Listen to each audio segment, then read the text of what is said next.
In a bustling dealership in the heart of Texas, a man named Mark Bennett walked through the gleaming rows of cars, his worn jeans and button-down shirt blending seamlessly with the crowd.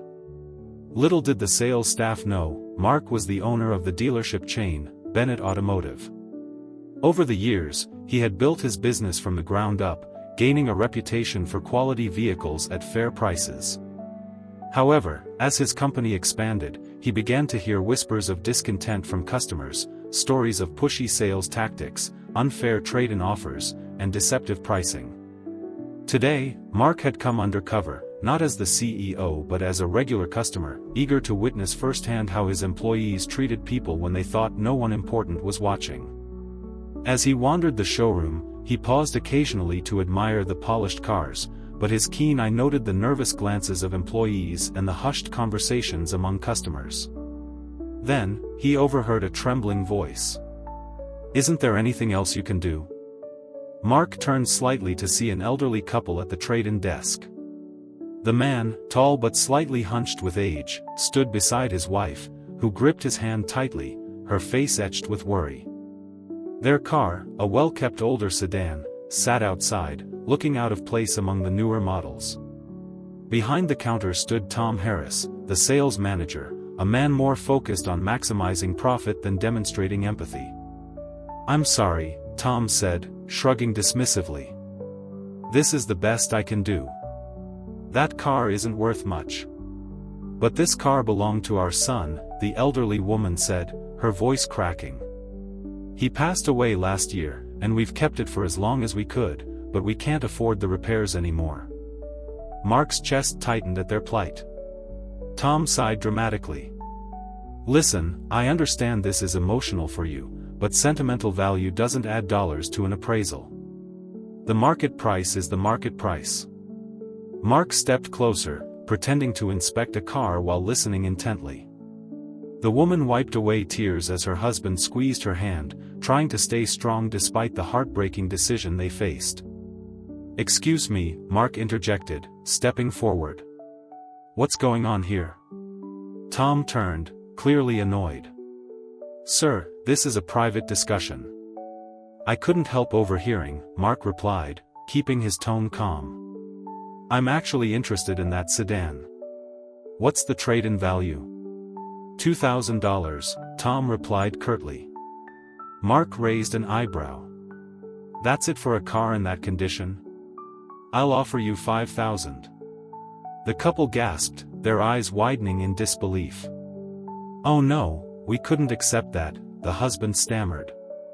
"Let's talk outside," Mark suggested, leading them away from Tom's prying ears.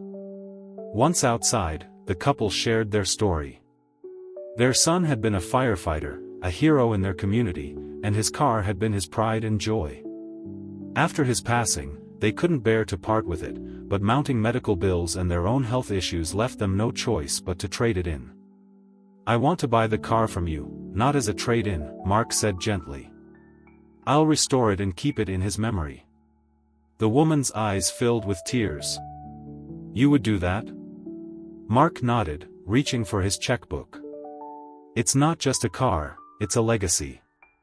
Just then, Tom stormed outside, his face red with anger.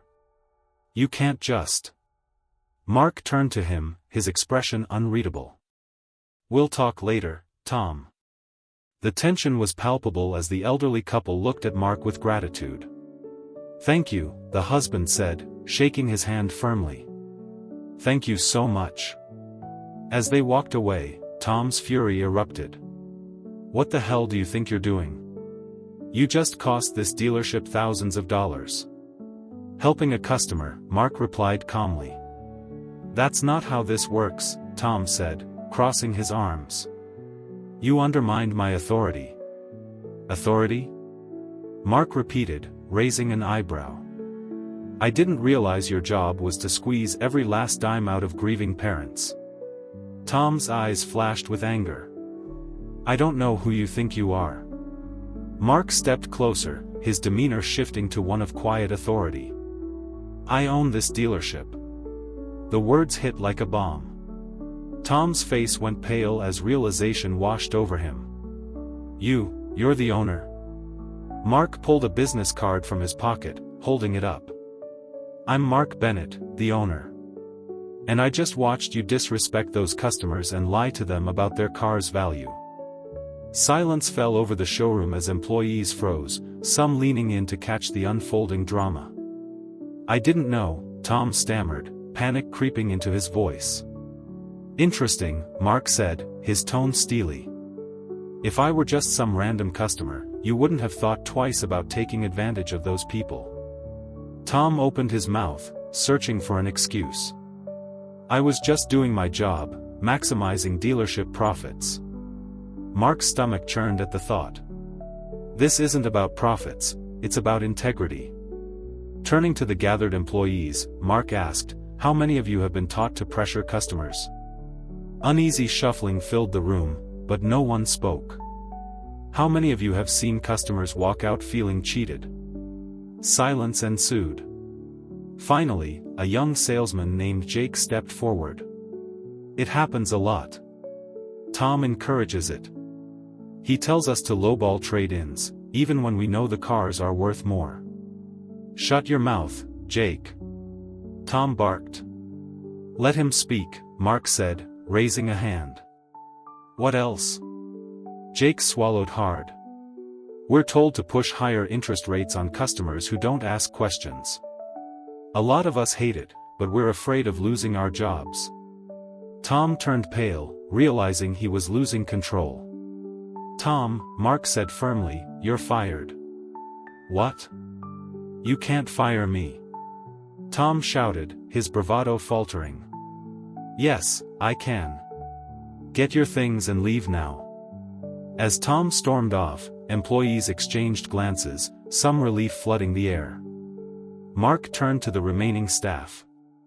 "From now on, things change. Customers come first. Fair deals, honest pricing, and full transparency. Anyone who has a problem with that can walk out now." No one moved. Jake stepped forward again. "Thank you, sir." Mark nodded, determined to rebuild the dealership's reputation. The next morning, the atmosphere at Bennett Automotive felt different. The air was lighter as employees filtered into the showroom, some determined, others still uncertain. Mark arrived early, parking across the street to observe. Would they truly adapt to this new way of doing business? As he walked in, Jake greeted him with a smile. "Morning, boss." "You don't have to call me that," Mark chuckled. Tim, an older salesman, joined them. "You really meant everything you said yesterday, didn't you?" Mark nodded. "Every word." "I should apologize," Tim said hesitantly, "for standing by and letting Tom run things the way he did." "You're here now, doing the right thing," Mark replied. "That's what matters." Just then, Harold and Linda Carter, the elderly couple he had helped, walked into the showroom. Their faces lit up with gratitude. "Mr. Bennett," Harold said, extending his hand. "We wanted to thank you, not just for what you did for us, but for what you're doing here."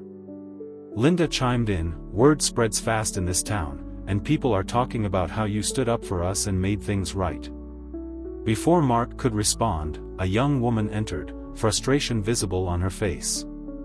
"Are you the owner?" she asked. Mark nodded. "Yes, how can I help you?" "My name is Rebecca Sanders. Last year, I bought a used car here, and the salesman told me I was getting a good deal. But when I went home and reviewed the paperwork, I realized there were fees I never agreed to." Mark's jaw tightened. This was the kind of deceitful behavior he was determined to change. "I kept getting the runaround when I tried to call back," Rebecca continued, her voice shaking. "I ended up paying almost $3,000 more than I expected." Mark took a deep breath. "I'm sorry that happened to you.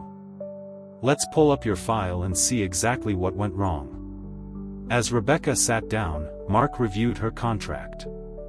They had done exactly what she said, pushed unnecessary fees and inflated financing terms. "You were overcharged," Mark said firmly. "That's unethical, and I won't allow it." I want the additional charges removed and a refund issued." Rebecca's breath caught in disbelief. "You're serious?" "Absolutely," Mark replied, a reassuring smile on his face. As she left with her check in hand, the atmosphere in the showroom shifted. Customers had witnessed the exchange, and whispers of hope began to spread. Over the next few days, business thrived as word got out about the new policies. Customers lined up to do business with a dealership they could trust. Mark's commitment to integrity was restoring the dealership's reputation faster than anyone expected. However, rival Michael Langford, owner of Langford Motors, watched from the sidelines, unhappy with Mark's success. One afternoon, Langford stormed into the dealership, flanked by two of his top managers. Mark remained calm as Langford approached. "I figured I'd come congratulate you on your little victory," Langford said sarcastically. "It's not a little victory. It's restoring honesty to my business," Mark replied. Langford scoffed. "You really think this is sustainable? You're giving out refunds and doing all these good guy things. That's not how dealerships survive." Mark stood firm. "My people are with me because they believe in what we're building. That's why we're winning." Langford's anger flared. "You embarrassed me and made a fool of my business." "I didn't do that, you did," Mark shot back. "Stay in your lane, Reeve," Langford warned, but Mark remained unfazed. Later, as the dealership closed, Chris rushed into Mark's office. "We've got a problem," he said, panic in his eyes. "What happened?" Mark asked. "Langford is undercutting every deal we offer." Mark stepped into the showroom, where a couple was discussing a deal with Tim. "Did Langford tell you how they're making up for that discount?" Mark asked the man. The couple exchanged confused looks, and Mark explained, "They lure you in with a lower price, but when you sit down to sign, suddenly the deal isn't what they promised."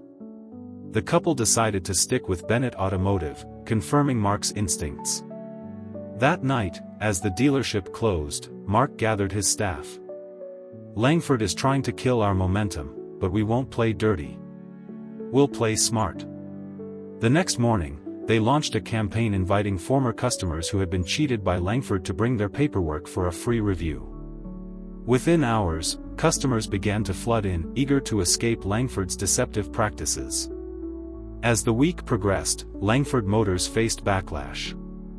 Angry customers demanded refunds, and the negative reviews piled up. Mark received a call from Langford, but this time he wasn't laughing. "You think you won, Reeve?" Langford spat. "No, you ruined yourself," Mark replied, hanging up the phone. By the end of the week, the atmosphere at Bennett Automotive was electric. Customers who once doubted the dealership were lining up to do business. Mark was buoyed by the transformation. Finally, during a press conference, Mark addressed the public. "Our business model is different, but it's not a scam. It's called integrity." As he spoke, a former employee from Langford Motors stepped forward, providing evidence of Langford's deceptive practices. The crowd erupted in cheers, and Mark realized the tide had truly turned. Over the following weeks, as Bennett Automotive flourished, Langford Motors crumbled under the weight of its own deceit. 1 year later, Mark sat at his desk, reflecting on the journey. The dealership was thriving, and employees were happier than ever. He picked up a letter from Harold and Linda Carter, thanking him for proving that good people still exist in business. Mark smiled, knowing that he had built something greater, a legacy of honesty that would endure for years to come.